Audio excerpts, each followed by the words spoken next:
Pamba action പ്ലാനുമായിട്ട് ബന്ധപ്പെട്ടുകൊണ്ട് ഒരു തീർത്ഥാടന ടൂറിസത്തിന്റെ വലിയ സാധ്യതയുണ്ട്.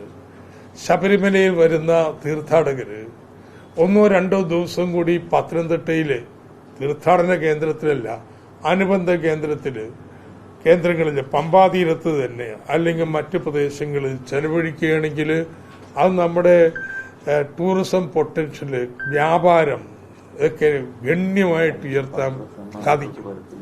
അതുകൊണ്ട് ഇത്തരത്തിലുള്ള ഒരു ടൂറിസം പിൽഗ്രിമേജ് സർക്യൂട്ട് ശബരിമലക്ക് അനുബന്ധമായിട്ട് വേണം എന്നുള്ളത് നമ്മൾ മുന്നോട്ട് വെച്ചിട്ടുണ്ട്.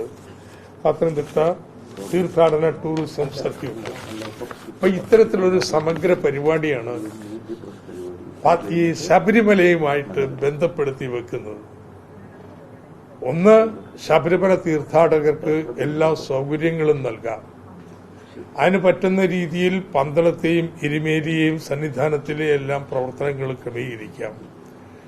അതിൽ പന്തളം, എരുമേലി ഇവിടത്തെ സൗകര്യങ്ങൾക്ക് നൂതനമായിട്ടുള്ള രീതിയിൽ ചെയ്യാം. ട്രീറ്റ്മെന്റ് പ്ലാന്റുകൾ, ഇത് രണ്ടും നാഷണൽ ബസ് ടെർമിനലുകളായിട്ട് വികസിപ്പിക്കണം. ബസ്സിൽ നേരിട്ട് ഈ 2 കേന്ദ്രങ്ങളിലേക്ക് എത്താനുള്ള സൗകര്യങ്ങൾ ഉണ്ടാവും. ഇതാണ് ശബരിമലയായിട്ട് നേരിട്ട് ബന്ധപ്പെട്ട് വരുന്നത്. രണ്ടാമത്തെ പമ്പ ആക്ഷൻ പ്ലാൻ. ഇത് ഒത്തിരി പേരും വർത്തമാനം പറഞ്ഞിട്ടുള്ളതാണ്. ഇതുവരെ പമ്പ ആക്ഷൻ പ്ലാൻ ഉണ്ടാക്കാൻ കഴിഞ്ഞിട്ടില്ല. പമ്പ ആക്ഷൻ പ്ലാൻ 1 വർഷത്തിൽ ഉണ്ടാക്കും. ഫണ്ടിങ് പ്രശ്നമായിരിക്കില്ല എന്ന് ഞാൻ കരുതുന്നത്.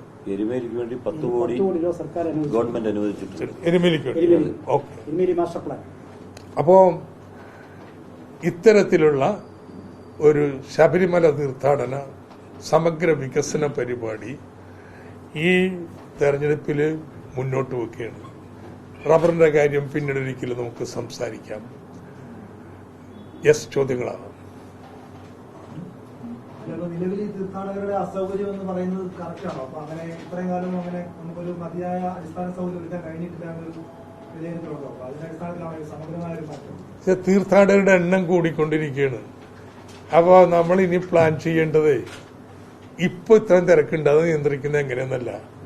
അടുത്തൊരു 25 വർഷം കേദാർനാഥിനേക്കാളെല്ലാം വലിയ തീർത്ഥാടന കേന്ദ്രമായി ശബരിമലയെ വിഭാവനം ചെയ്തു കഴിഞ്ഞാൽ അതിനെന്തൊക്കെ സൗകര്യങ്ങൾ ഉണ്ടാക്കണം, അത് ഉണ്ടാക്കാൻ നമ്മൾ തയ്യാറാവണം. അങ്ങനെ നമുക്ക് വർദ്ധിച്ചു വരുന്ന തിരക്കിനെ നമുക്ക് ഒഴിവാക്കാൻ കഴിയൂ, സൗകര്യങ്ങൾ കൊടുക്കാൻ കഴിയൂ. 2, ഇത് ബേർഡനായിട്ടല്ല കാണുന്നത് ഈ പരിപാടി, മറിച്ച് ജില്ലയുടെ വികസനത്തിനുള്ള ഒരു പോംവഴിയായിട്ടാണ്. ഇത്രയും വലിയ പശ്ചാത്തല സൗകര്യങ്ങൾ വരുന്നു. ഇതിനോട് ബന്ധപ്പെടുത്തി നമ്മുടെ ആറുകളൊക്കെ ശുചീകരിക്കുന്നു. 3, ജില്ലയിലെ ടൂറിസത്തിന്റെ മർമ്മമായിട്ട് ഈ തീർത്ഥാടനത്തെ മാറ്റുന്നു.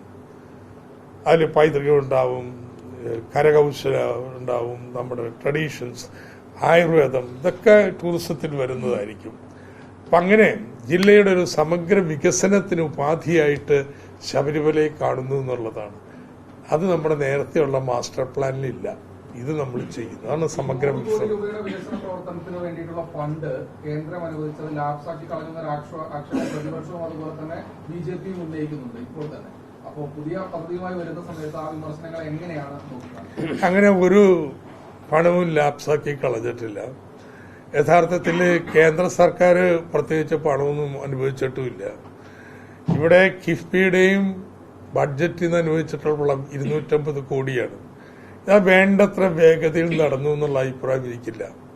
അപ്പൊ നമ്മൾ സമഗ്രമായിട്ടുള്ള ഇങ്ങനൊരു പരിപാടി ഉണ്ടാക്കുക, അത് നടപ്പാക്കുന്നതിന് വേണ്ടി പ്രത്യേക സംവിധാനം, ഒരു SPV ഉണ്ടാവുക, അതിന്റെ അടിസ്ഥാനത്തിൽ സമയബന്ധിതമായിട്ട് ഇതിനെ മുന്നോട്ട് കൊണ്ടുപോകുക. സോ ഇത് കേന്ദ്ര സർക്കാരിൽ നിന്ന് പണം വേണം കേട്ടോ, യാതൊരു സംശയവും വേണ്ട. കേന്ദ്ര സർക്കാരിൽ നിന്ന് പണം ലഭിക്കണമെന്നുണ്ടെങ്കിൽ കൃത്യമായിട്ടുള്ള പ്ലാൻ ഉണ്ടാക്കി നമുക്ക് സമർപ്പിക്കണം.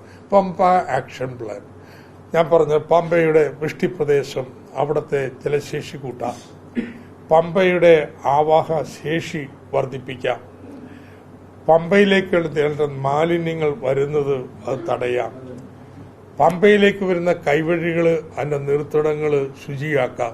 ഇത്തരത്തിൽ ഇത് വലിയ ജനകീയ പദ്ധതിയായിട്ട് നടപ്പാക്കാൻ പറ്റൂ. അല്ല വാട്ടർഷെഡ് പ്ലാനിങ് നമ്മുടെ ഉദ്യോഗസ്ഥന്മാർക്ക് ചെയ്യാൻ പറ്റുന്നതാണ്.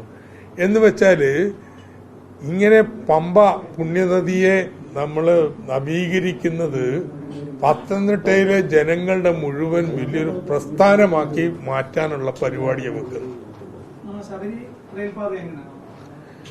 ശബരി റെയിൽപാത ഇപ്പോഴുള്ള അലൈൻമെന്റ് തന്നെയാണ് നമ്മൾ നിൽക്കുന്നത്. പക്ഷേ ഇവിടെ വേറെ 1-2 കാര്യങ്ങൾ പറഞ്ഞിട്ടുണ്ട്. ഇത് നമ്മുടെ തിരുവനന്തപുരത്തേക്ക് മലയോരത്തുകൂടി നീട്ടുന്നതിനുള്ള സാധ്യതകൾ ആരായും. 2 ഇവിടെ തന്നെ ഒരു അച്ഛൻ ഒരു തീരത്തു കൂടിയുള്ള കാര്യം പറഞ്ഞു. അപ്പൊ അതും പരിശോധിക്കും. പക്ഷെ ഇന്ന് നിലവിലുള്ള അലൈൻമെന്റ് അത് മാറ്റി വേറെ കൊണ്ടുപോകുന്ന ഏർപ്പാടില്ല. സമയം പോകും. അതെ, ഒക്കെ പരിശോധിക്കാം. പക്ഷെ നിലവിലുള്ള അലൈൻമെന്റ് അംഗീകരിച്ചു അത് ചെയ്യണം. അത് വെച്ചിട്ട് ഇതെല്ലാം നമ്മൾ പരിശോധിക്കും.